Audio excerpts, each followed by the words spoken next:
नमस्कार दोस्तों, एक बार फिर से आप सभी का हार्दिक स्वागत करता हूं आपके ही अपने YouTube चैनल के ऊपर। जैसे अपनी बात कल चल रही थी किसके बारे में, सर्वविदित तथ्य है कि एमसीक्यूज कर रहे थे अपन, मल्टीपल चॉइस क्वेश्चंस कर रहे थे। और किसके कर रहे थे आपके वहां पर, रेमेडियल टीचिंग के। उसके पार्ट 2 में अपन चले गए। तो आज अपन बात यहां पर करने वाले हैं कि अपने पास में जो टर्म है, बताओ कौन सा बेटा जी आपका वहां पर रेमेडियल टीचिंग है। रेमेडियल टीचिंग में अपन किस में चल रहे हैं बताओ, देखिए आपका वहां पर एमसीक्यूज पे चल रहे हैं। और एमसीक्यूज वाला जो हिस्सा आ रहा है, एमसीक्यूज वाले में अपन कहां आ रहे हैं बताओ, इसके पार्ट 3 पर आ रहे हैं। ठीक है, आप अगर इन क्वेश्चंस को ढंग से पढ़ गए ना बेटा, तो उसके बाद में इससे रिलेटेड कोई भी क्वेश्चन है वो आपका गलत नहीं होना। पहली बात, ये दावे के साथ क्यों कह रहा हूं, ठीक है, कोई एग्जेजरेशन नहीं, कोई हाइपरबली नहीं, कोई अतिशयोक्ति नहीं है। रीजन क्या है इसके पीछे, इसमें लगभग लगभग सारा मटेरियल कवर हो जाएगा। एक एक क्वेश्चन में 3 से 4 बातें आपकी कवर होनी है। तो without wasting time we proceed to a first question. आज का पहला प्रश्न आपके सामने देखो जरा, यहां पर थोड़ा सा 5 या 10 सेकंड आपको जरूर देना, ताकि आप बता पाओ कि सर इसमें अपना आंसर क्या रहा, आप मेरे वाले को चेक कर पाओ, ताकि लास्ट में आपके सवाल कितने सही आए, 10 में से 5 करते हैं, 6 करते हैं, 4 करते हैं, वो चीजें आपको पता होनी चाहिए। सुनिए मेरा, एन अफेक्टिव रेमेडियल स्ट्रेटजी, एक जो प्रभावशाली क्या है आपका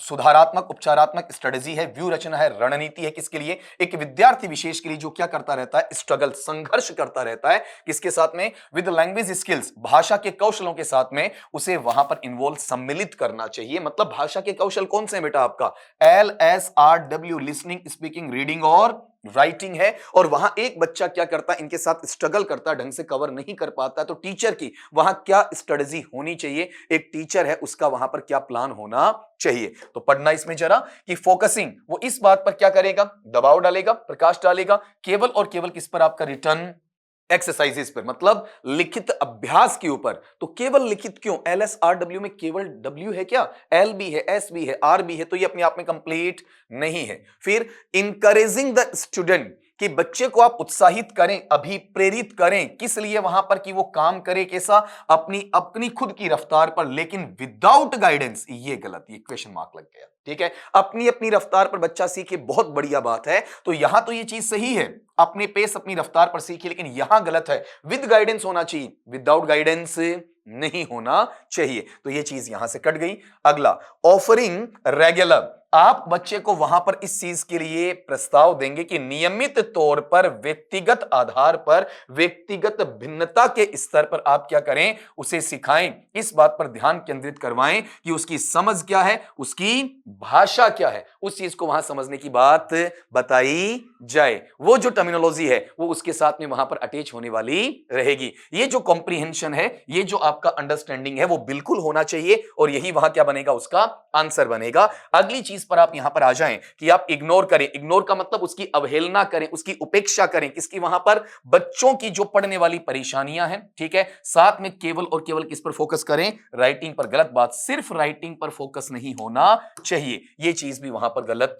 रहेगी। तो आप गौर करो, बच्चे पर आप इंडिविजुअली ध्यान देंगे कि वो चीजों को समझ रहा है क्या, और भाषा के जो डिफरेंट कौशल हैं, लिसनिंग, स्पीकिंग, रीडिंग, राइटिंग, जो प्रॉपर ऑर्डर है, नेचुरल ऑर्डर है, एक्सपोजर के साथ में है, जो प्रोपोर्शन के साथ में है, प्रॉपर स्ट्रेटजी के साथ में है, कॉम्प्रिहेंडिंग पार के साथ में है, वो इसमें मिलेगा। चलिए अपने दूसरे सवाल की तरफ, क्वेश्चन नंबर 2 देखना। आज का सवाल पहले आप देखिए, फिर इसका मैं आंसर आपको बताता हूं। और आंसर बताऊं क्या, समझाता हूं आपको, वहां पर देखना। In the context of remedial teaching, आपकी सुधारात्मक उपचारात्मक, देखो नाम याद हो गया होगा, सुधारात्मक, उपचारात्मक, निदानात्मक। ठीक है, आफ्टर द क्लास होता है, ड्यूरिंग द वहां पर आपका स्टडी मटेरियल का जो टीचिंग लर्निंग प्रोसेस होता है उसके दौरान होता है। तो निम्नलिखित में से कौन सा ऐसा पक्ष है जिसे आप क्रूशल फैक्टर कहते हैं, एक विशिष्ट पहलू का नाम देते हैं, जिसकी सफलता इसमें दी जा सकती है, बताई जा सकती है, जो इसे सफल होने के लिए कटिबद्ध करता है, प्रतिबद्ध वहां पर करता है। Maintaining the same pace for all students, बिल्कुल नहीं। सभी छात्र छात्राओं विद्यार्थियों के लिए आप एक ही रफ्तार पर उसे मेंटेन करने की बात करते हैं, कतई नहीं करते, ऐसा बिल्कुल नहीं होना चाहिए।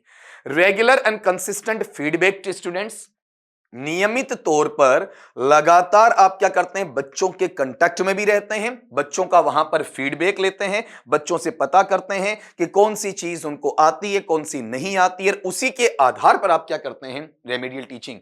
आपको पता होना चाहिए बच्चे की प्रॉब्लम क्या है, उसी पर तो आप अपना लेसन प्लान बनाओगे, उसी पर अपनी स्ट्रेटजी डालोगे, उसी चीज को तो आप वहां फोकस करवाओगे ना। तो ये चीज बिल्कुल होती है कि बच्चे से आपको फीडबैक लेना है, बच्चों का फीडबैक लेते हुए लगातार आप क्या करते हैं, ये दोनों चीजें कंटिन्यूअस है आपका, ठीक है। जैसे सीसीई में चलता है ना, सीसीई का मतलब कंटिन्यूअस एंड कॉम्प्रिहेंसिव इवेल्युएशन, सतत एवं व्यापक मूल्यांकन वाला वो चीज। तो बच्चे का पहले प्रॉब्लम ढूंढें और प्रॉब्लम के लिए आप रेमेडी तैयार करें, फिर उसे आप इंप्लीमेंट करें, एग्जीक्यूट करें, क्रियान्वित करने का काम करें। अगली बात पे आए, नेक्स्ट थिंग क्या दी है, अब अपने दोनों गलत होने ना ये, ठीक है, पहले से पता है अपने को। फोकसिंग, आप ध्यान केंद्रित करेंगे कहां पर, विशिष्ट प्रकार की उस परेशानी पर, और एट ए टाइम, उस समय पर, अक्रॉस ऑल सब्जेक्ट्स। बताओ एक टाइम पर कितने सब्जेक्ट पे ध्यान जाएगा बेटा, एक पर जाएगा। एक टाइम पर अगर आप एक से ज्यादा सब्जेक्ट पे ध्यान देते हैं तो वो आपको वेवर्ड करेगा, आपको परेशान करेगा। अगली बात, एडहिरेंस, आपको तदर्थ ध्यान देना होता है, विशिष्ट परिप्रेक्ष्य में ध्यान देना होता है, स्ट्रिक्टली कठोर तौर पर, किसके लिए, द सिलेबस कंटेंट, कि आपके पाठ्यक्रम की विषय वस्तु क्या है, इस चीज पर आपको फोकस करना होता है। तो सिलेबस कंटेंट तो आप नॉर्मल क्लासेस में कर पाते हो, सिंपल क्लास में कर लेते हो, तो वहां रेमेडियल की आवश्यकता है ही नहीं कहीं पर। तो अपने आप अपना आंसर निकल आया। क्वेश्चन नंबर 3 पे आ जाओ बेटा, आपका तीसरा क्वेश्चन क्या है, remedial teaching is most effective, जो आपकी रेमेडियल टीचिंग है सबसे ज्यादा क्या है, प्रभावी होती है। कब प्रभावी वहां पर होती है, वो गौर करो। आपका टीचर्स सोलली, देखो ये तो आपको आराम से आता है ना, मोस्ट इफेक्टिव, सबसे ज्यादा प्रभावशाली कब होती है, पहले इसमें से वो चीजें छांटते हैं अपन कि अध्यापक है मुख्यतया केवल और केवल, सोलली का मतलब केवल और केवल, मुख्यतया प्रभावी तौर पर क्या करते हैं, टेक्नोलॉजी पर आधारित, तकनीक पर आधारित समाधान देते हैं। इसका मतलब इसमें एआई, आर्टिफिशियल इंटेलिजेंस का, या आईसीटी का, इंफॉर्मेशन कम्युनिकेशन, कम्युनिकेटिव टेक्नोलॉजी का यूज क्या है, ज्यादा, जो गलत है। वहां केवल और केवल आप आईसीटी पर, केवल और केवल आप आर्टिफिशियल इंटेलिजेंस पर निर्भर नहीं कर सकते हैं। अगली बात, टीचर्स एम्फेसाइज, अध्यापक इस बात पर जोर डालते हैं, स्टूडेंट पार्टिसिपेशन, कि बच्चे की भागीदारी होनी चाहिए, किसमें, आपका वहां पर होल क्लास एक्टिविटीज, संपूर्ण कक्षा की गतिविधियों में। तो आप ये बताओ, कुछ ऐसी चीजें होती हैं, ठीक है, जहां पर बच्चा क्या नहीं कर पाता, बताओ, आपका ढंग से पार्टिसिपेट नहीं कर पाता, तो जबरदस्ती उसके साथ में तो आप वहां पर नहीं रख सकते ना, ठीक है, जबरदस्ती उसे पार्टिसिपेट नहीं करवा सकते, लेकिन बच्चों का पार्टिसिपेशन भी उसमें क्या है, इंपॉर्टेंट होता है। तो ये अपने पास में कैसा बेटा, 50-50 है, ठीक है, मे बी और मे नॉट बी। अगले पे आओ, देयर इज अर्ली इंटरवेंशन, शुरुआत में आपको क्या मिलता, प्रारंभिक तौर पर आपको हस्तक्षेप मिलता है, ठीक है, पहले ही आपको पता चल जाता। देखो क्या बोला, अर्ली इंटरवेंशन, जब आप बच्चे को समझा रहे हो ना, बच्चा नहीं समझ रहा है, बच्चा रिस्पॉन्ड नहीं कर रहा, बच्चे का फीडबैक नहीं मिल रहा, आपको क्लास में टीचिंग में सपोर्ट नहीं मिल रहा है, इसका मतलब क्लास में इंटरफेरेंस आ गया, इंटरवेंशन आ गया, ऑब्स्टेकल आ गया, हिंड्रेंस आ गया, बैरियर आ गया, बाधा आ गई है, विघ्न पड़ गया है, तकलीफ बन गई है। ऐसे हालात में बच्चे के लिए आप क्या बना देंगे, वहां पर टारगेटेड स्ट्रेटजीज बना देंगे, निश्चित तरीके से एक व्यू रचना या रणनीति आपकी बन जाएगी, और बच्चे की विशिष्ट तौर पर, व्यक्तिगत तौर पर परेशानियां, उनके लिए रेमेडियल क्लास आपकी अरेंज हो जाएगी। तो ये चीज है ना, नियर बाई आपका 75% तक आपका कवर करती है, वो गौर करो। पार्टिसिपेशन है लेकिन कंप्लीट, टीचर का तो रोल ही नहीं, तो 50-50 हो गया आपका, यहां पर थोड़ा सा ज्यादा बढ़ा। अगले पे आते हैं, स्टूडेंट्स आर प्लेस्ड, जो बच्चे हैं ना उनको रखा जाता किसमें, नॉन इंटरेक्टिव, गलत बात, इंटरेक्शन होना चाहिए, बच्चों की परस्पर क्रियात्मक स्थिति आनी चाहिए ना, ठीक है, स्ट्रक्चर्ड एनवायरनमेंट, केवल आपका सिंटैक्टिक नेचर, बेटा सिंटैक्टिक का मतलब क्या है, रिलेटेड टू स्ट्रक्चर है, केवल और केवल संरचना पर आधारित माहौल होना चाहिए, नहीं होना चाहिए। तो ये चीज यहां से कट जाएगी, ये हाफ हार्टेड काटी ना पन्ने, लेकिन जो नजदीकी आंसर अपने पास में आ जाएगा वो ये रहा। और नजदीकी क्यों है, केवल अर्ली इंटरवेंशन की वजह से नहीं है, बल्कि देखो मैंने रेड लगाया ना, ये इसका चीज के 25% आपका थोड़ा सा बाहर है, हमें यहां से उठाना है targeted strategies for individual difficulties, हर बच्चे की परेशानी अलग है और उसी के अकॉर्डिंग उसका सोल्यूशन दिया जाता है। चलिए क्वेश्चन नंबर 4 की तरफ, नंबर 4 का सवाल पढ़ना जरा, क्या कहना चाह रहा है आपका, थोड़ा थोड़ा मैं बोल दूं आपका, कि which of the following is an essential characteristic of a remedial teaching plan। आपके सुधारात्मक या उपचारात्मक शिक्षण योजना का निम्नलिखित में से मुख्य या एक चारित्रिक विशेषता का हिस्सा या भाग या अंश क्या है, उसको आपको देखना है। यहां पर पहली बात कि standardized instruction for all students, सभी छात्र छात्राओं विद्यार्थियों के लिए वही अनुदेशन, वही निर्देश जो स्तरीकृत भाषा का है। केवल एक ही लेवल पर सब बच्चों को पढ़ाओगे तो इंडिविजुअल डिफरेंसेस कहां गए बेटा, व्यक्तिगत भिन्नताएं कहां गई, नहीं आई ना। सबको समान लेवल पे नहीं पढ़ा सकते आप, सबका अलग अलग लेवल होता है। जनरलाइज्ड एक्टिविटीज, ऐसी गतिविधियां जिनका सामान्यीकरण आपने कर रखा है, जो चीजें लिंक्ड नहीं है, ठीक है, जो चीजें जुड़ी हुई नहीं है किसके साथ में, बच्चों की परेशानियों के साथ में विशिष्ट तौर पर नहीं जुड़ी हुई है, गलत बात, ठीक है। आप हर चीज को जनरलाइजेशन नहीं दे सकते, जितना जनरलाइज करेंगे चीजें उतनी ही इनकरेक्ट होती जाएंगी, उतनी वहां पर गलत होती चली जाएंगी। फ्लेक्सिबल एंड एडेप्टिव स्ट्रेटजीज, आपकी वहां पर क्या है, फ्लेक्सिबल का मतलब क्या होता है बेटा, जो उदारीकृत भाषा है, जो आपकी लगभग लचीली, आपकी समायोजन में सौम्य अवस्था में आने वाली चीजें हैं, जो एडेप्टिव स्ट्रेटजीज में है, अनुकूलित व्यू रचना में है, समायोजन के आधार पर होती हैं और जिनमें आपका असेसमेंट या आकलन निरंतर चलता रहता है। तो कंटिन्यूअस है आपके लिए, वहां पर कंटिन्यूअस होने के साथ में रेगुलर है, स्पॉन्टेनियस है। ये असेसमेंट या आपका मेजरमेंट या फिर आपका इवेल्युएशन, चाहे वो फॉर्मेटिव होता है चाहे वो आपका समेटिव होता है, उसके लिए अलग अलग क्या बनती हैं, स्ट्रेटजीज बनती हैं, जिनको अनुकूलित अवस्था में रखा जा सकता है। फ्लेक्सिबिलिटी में बिल्कुल 100% यहां पर ये बच्चों के पक्ष में आता है। फिर अगला फोकस, आप ध्यान रखें किस पर, केवल और केवल उन टॉपिक्स पर जो टॉपिक क्या है, एडवांस्ड है, आला दर्जे के हैं, अव्वल दर्जे के, एक कदम आगे वाले। तो बच्चे का बेस बनाओगे ना, सिंपल टू कॉम्प्लेक्स जाओगे, सीधा कॉम्प्लेक्स पर कैसे जाओगे,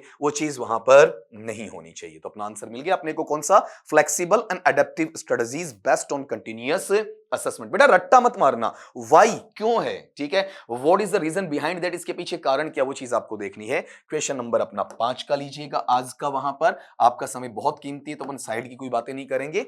स्टूडेंट, एक जो विद्यार्थी है विथ स्लो प्रोसेसिंग स्पीड, जिसके सीखने में वहां पर रफ्तार कैसी होती है, बिल्कुल धीमी रफ्तार वहां पर रहती है। इन रीडिंग, जो पढ़ते वक्त थोड़ा सा तकलीफ में आता है, उसे एक तरीके से डिसलेक्सिया नामक बीमारी हो सकती है, वुड बेनिफिट मोस्ट फ्रॉम, उसे सबसे ज्यादा फायदा कहां होगा, बच्चे को जब थोड़ा सा पढ़ने में दिक्कत आती है तो उस वक्त टीचर उसकी रेमेडियल में क्या मदद कर सकता है। गौर करो, ऐसा बच्चा टीचर को क्या करेगा, जब टीचर जोर से पढ़ेगा ना, ठीक है, तो वो ध्यान से सुनेगा और सुनने के बाद में टीचर के पीछे पीछे उसे कॉपी नहीं बल्कि क्या करेगा, इमिटेट करेगा, अनुकृत करेगा, उसके साथ साथ भी कर सकता है, उसके पीछे पीछे भी कर सकता है। तो बच्चे को जब प्रॉब्लम होती है तो टीचर के साथ पढ़ ले, टीचर के बाद पढ़ ले, टीचर के साथ पढ़ेगा, टीचर बोल रहा है जिसे पढ़ने में दिक्कत है ए स्टूडेंट, तो टीचर के साथ साथ वो बोलेगा ताकि पता चलेगा कि मेरा क्या सही है क्या गलत है, और हो सकता है उसके बाद में उसे क्या करे, आपका रिपीट करे, उसे क्या कर दे, आपका इमिटेट कर दे, अनुकृत कर दे, बिल्कुल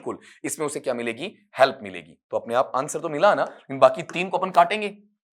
completing timed assignments for rapid improvement, तेजी से, रैपिड का मतलब बेटा तेजी से जो आपका सुधार होता है, उस सुधार को करने के लिए उसे समय रहते हुए अपने कार्यों को पूरा करना। तो ये तो टास्क बेस्ड है ना, एक काम दिया पूरा कर दिया। इसका रीडिंग से क्या मतलब है, रीडिंग है, रीडिंग में आपको मैंने घर के लिए कोई काम दे दिया कि ये तुम्हारा होम असाइनमेंट है बेटा, तुम करके ले आओ, तो तुम्हारा रीडिंग से क्या मतलब हुआ, रीडिंग का मतलब तुम्हें पता चलना चाहिए तुमने सही बोला कि गलत बोला, गलत बोला कितना बोला, ठीक है, उसको सुधारा कैसे जा सकता है। तो वो तो आपका प्रैक्टिकल होगा ना, लर्निंग बाय डूइंग। और कौन सुधारेगा क्लास में, फैसिलिटेटर कौन है, टीचर है, वो सुधारेगा ना। तो इसका उससे कोई रिलेशन नहीं है कि रैपिड इंप्रूवमेंट के लिए टाइम्ड असाइनमेंट्स को कंप्लीट या फिनिश करना बिल्कुल लेना देना नहीं है। अगली बात पे आओ, रीडिंग अलाउड, जोर जोर से पढ़ना, in front of the class, कक्षा के सामने, एट एवरी अपॉर्चुनिटी, जब भी कोई मौका मिले, हर मौके पर।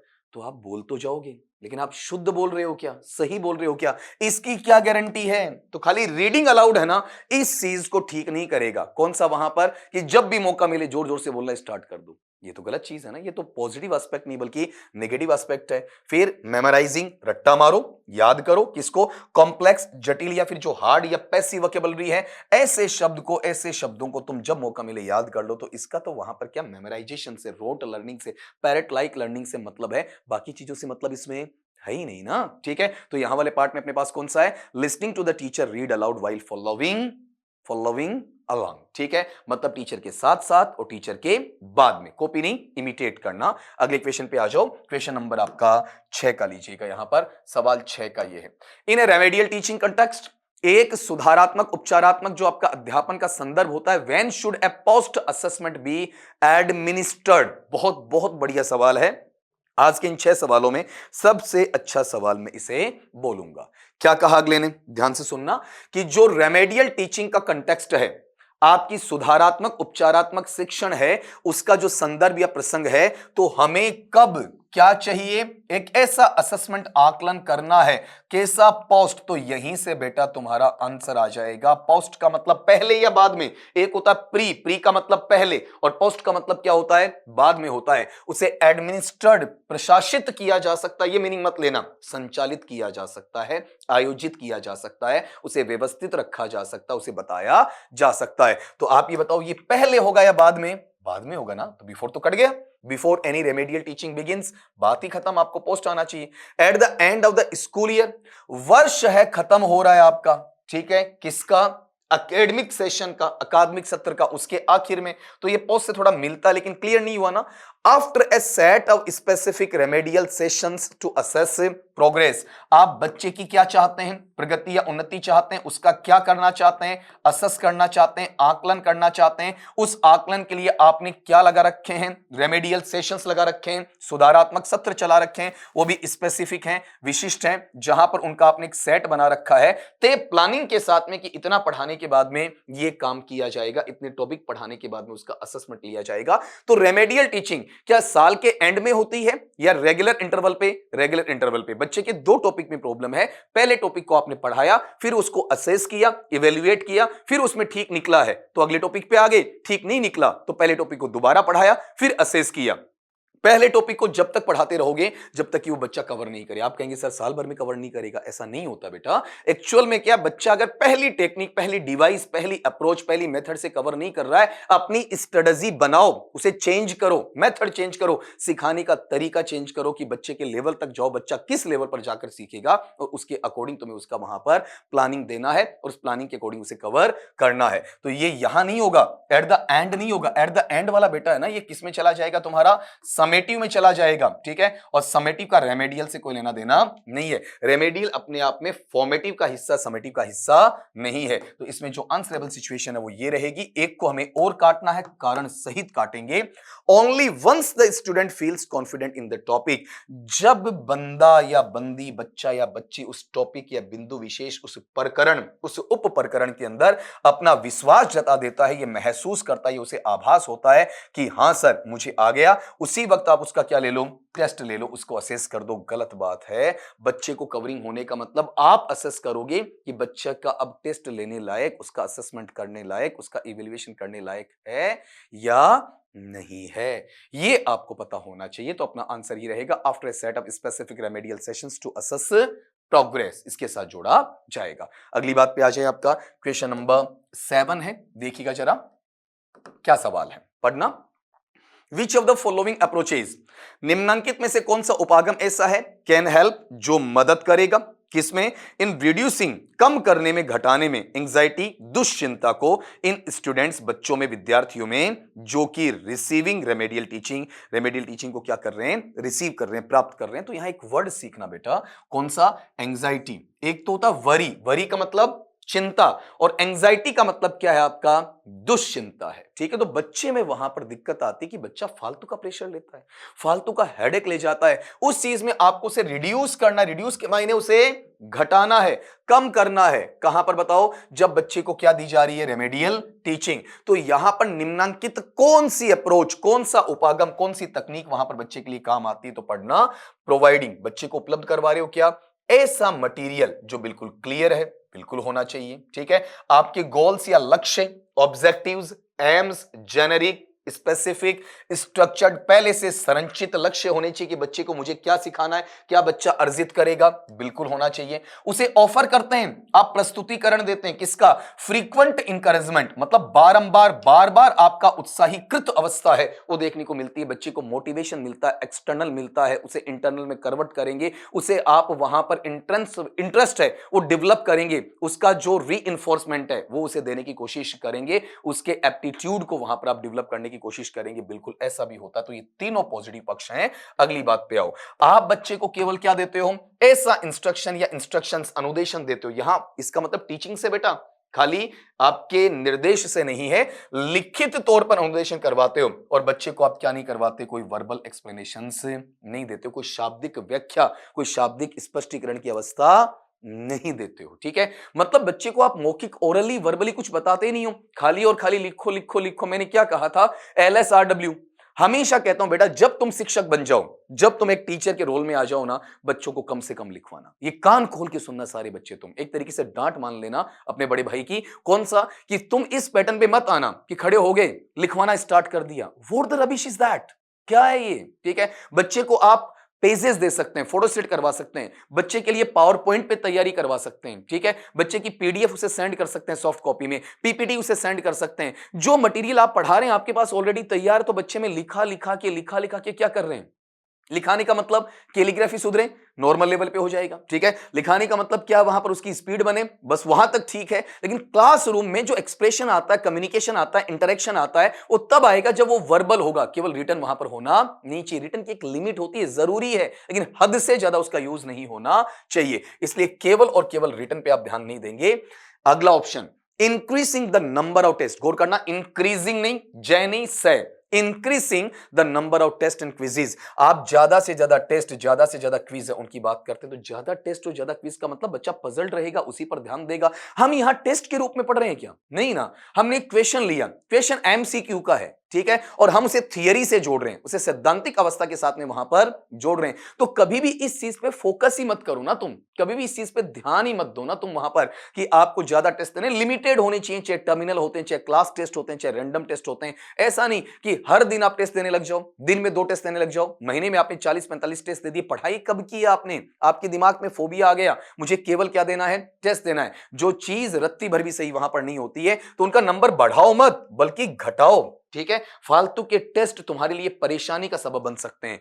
Restricting communication with students outside the class time, कि टीचर को जब मौका मिलता है क्लास टाइम के बाहर, तो बाहर आते वो बच्चों के साथ में क्या करता है, अपना कम्युनिकेशन या संप्रेषण है उसको प्रतिबंधित करवा देता है, उसे सीमित करवा देता है। गलत बात है। एक अच्छा टीचर है, क्लास के अंदर भी बच्चों के साथ रहेगा और क्लास के बाहर भी बच्चों के साथ रहेगा। तो इसे रेस्ट्रिक्ट नहीं करना है, इसे मोटिवेट करना होता है। तो ऑप्शन गलत लिखा हुआ है ना, आंसर कौन सा है, providing clear structured goals and offering frequent encouragement. अगली बात पे आ जाएं, क्वेश्चन नंबर 8, 8वां सवाल आपका, देखो जरा क्या पूछा अगले ने, what should the teacher do, अध्यापक को क्या करना चाहिए, इफ ए स्टूडेंट्स, अगर एक विद्यार्थी का रेमेडियल प्रोग्रेस है, जो उपचारात्मक, सुधारात्मक, निदानात्मक उन्नति है ना, इज स्लोवर देन एक्सपेक्टेड, वो आम चीजों से जितनी रफ्तार उसकी होनी चाहिए उससे काफी ज्यादा क्या है, कम है। ठीक है, अगर ऐसा होता है तो उसे क्या करना चाहिए। सवाल में दोबारा पढ़ रहा हूं आपका, कि what should the teacher do, एक अध्यापक को क्या करना चाहिए, इफ, यदि स्टूडेंट्स रेमेडियल प्रोग्रेस, एक विद्यार्थी की रेमेडियल जो उन्नति है, प्रगति है, आपका विकास है, इज स्लोवर, काफी धीमी गति का है, देन एक्सपेक्टेड, जितना कि उस पर आशा की गई थी। अब अपना आंसर आप लगा लीजिए, फिर मैं आपको बताता हूं। उम्मीद करता हूं कि अपना आंसर लगाया होगा आपने वहां पर। अब इसमें क्या तरीका आप अपनाओगे जहां पर बच्चे का भला हो जाए।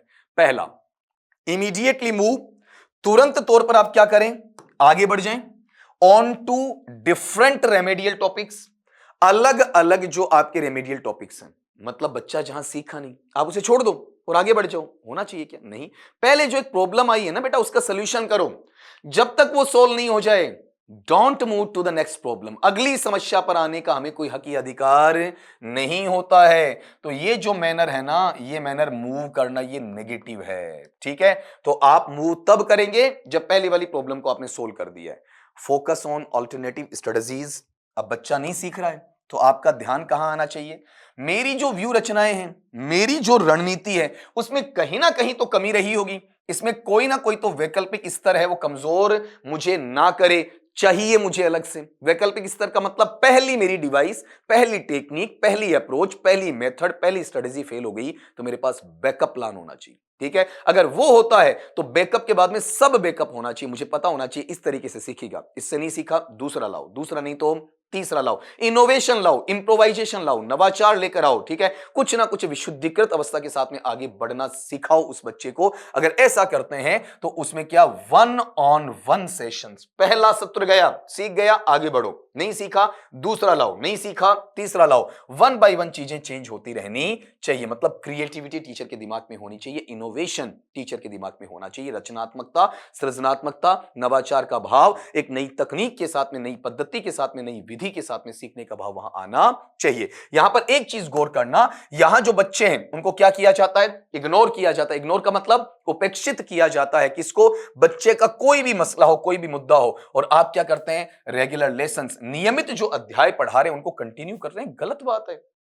अगर बच्चे की कोई प्रॉब्लम है ना, तो आप क्या करें बताओ, बच्चे की प्रॉब्लम के साथ में डील करें और डील करने के साथ में आगे बढ़ जाए। ठीक है, ये सीधा सीधा नेचर आपके माइंड में होना चाहिए, कभी नहीं होना चाहिए। ठीक है, अगर आप बच्चे की प्रॉब्लम को अवॉइड कर रहे हैं और क्लास को आगे बढ़ा रहे हैं तो आपने तो एक बच्चे को बैकवर्ड कर दिया, बच्चे को लैगिंग बिहाइंड छोड़ दिया, उसकी सीखने की क्षमता पर आपने प्रश्नवाचक चिन्ह लगा दिया। बच्चा वहां मोटिवेट कैसे होगा, डिमोटिवेट हो जाएगा, मोरलाइज नहीं होगा ना बेटा, डिमोरलाइज हो जाएगा। तो हर एक बच्चे की समस्या बच्चे की नहीं है, आपकी है, टीचर की समस्या है। जब तक सारे बच्चे कवर नहीं कर लेते हैं आप आगे नहीं बढ़ेंगे। आप कहेंगे सर हमारी रेगुलर टीचिंग आगे कैसे बढ़ेगी, तो इसीलिए तो रेमेडियल टीचिंग बना है ना, बच्चे को क्लास के बाहर अलग, ठीक है, वहां पर उस चीजों को बता सकते हो, अलग क्लासरूम हो सकता है, वही क्लासरूम स्कूल टाइम के पहले, स्कूल टाइम के बाद में, या फिर इंटरवल के अंदर, या खाली पीरियड में, या किसी छुट्टी के दिन, वहां पर बच्चे की रेमेडियल क्लासेस लगाई जा सकती हैं, लेकिन बच्चे को उसकी रफ्तार तक लेकर जरूर आओगे। अगली बात पे आओ, आस्क द स्टूडेंट, बच्चे से ये कहोगे to study independently without guidance, कि बेटा तुम्हें मैं कोई गाइडेंस या मार्गदर्शन नहीं दूंगा, इसके बगैर, इसके सिवाय तो आत्मनिर्भर तौर पर स्वतः खुद के आधार पर पढ़। गलत बात, बच्चा पढ़ता है तो उसे गाइडेंस चाहिए, काउंसलिंग चाहिए, फैसिलिटेशन चाहिए, मॉनिटरिंग चाहिए, ऑब्जर्विंग चाहिए, मैनेजिंग सिचुएशन चाहिए। उसे राइट और रॉन्ग का पता नहीं है तो बताने वाला टीचर चाहिए ना। तो बच्चा खुद करेगा तो क्लासरूम की आवश्यकता है ही कहां। क्लासरूम की आवश्यकता बेटा तब है जब बच्चे को वहां पर कुछ समझाया जाए, बच्चे को गाइड किया जाए, उसे काउंसल किया जाए। अगले सवाल पे आ जाओ, क्वेश्चन नंबर आपका 9। क्या है प्रश्न आपका वहां पर, रेमेडियल टीचिंग जो सुधारात्मक या उपचारात्मक शिक्षण है, कैन बी कंसीडर्ड, उसे समझा जा सकता है, उसके बारे में विचार किया जा सकता है, चिंतन मनन करवाया जा सकता है, सक्सेसफुल, बिल्कुल सफल तरीके से कब होगा ये आपको देखना। तो अपना आंसर लगा दीजिए, ये सिंपल है भाई। इस पेपर का जो वहां पर सबसे सिंपलेस्ट सवाल है उनमें से काउंट आपका किया जा सकता है। ठीक है, क्या सवाल रहेगा आपने लगा दिया होगा, चेक करना।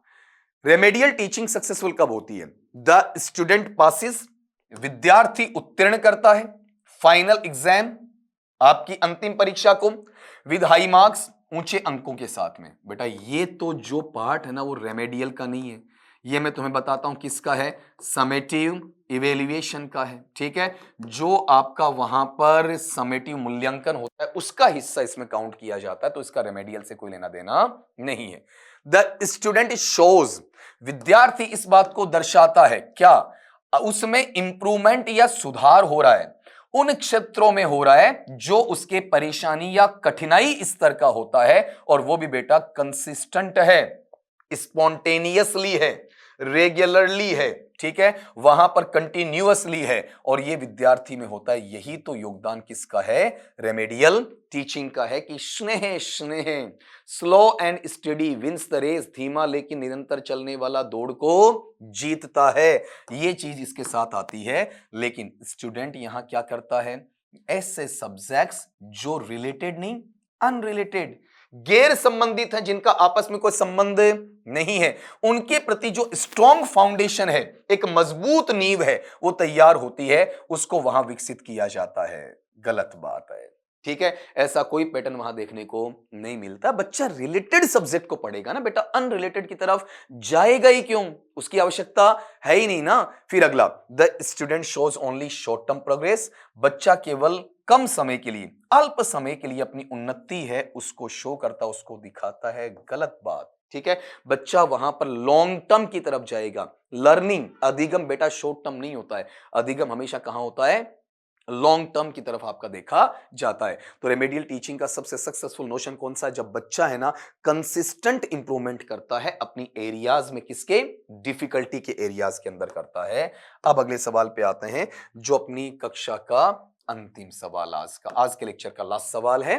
पढ़िए जरा, विच ऑफ द फॉलोइंग, निम्नलिखित में से कौन सा ऐसा है, बेस्ट डिस्क्राइब्स, जो सबसे अच्छे तरीके से क्या करता है, डिस्क्राइब करता है, वर्णन करता है, किसका, द रिलेशनशिप, उस संबंध का, बिटवीन रेगुलर क्लासरूम टीचिंग, जो वहां नियमित कक्ष का शिक्षण या अध्यापन है, एंड रेमेडियल टीचिंग, और जो सुधारात्मक या उपचारात्मक शिक्षण है उसका मध्यम माना जाता है। तो यहां पैटर्न में एक बार चेक करना क्या है, remedial teaching replaces regular teaching.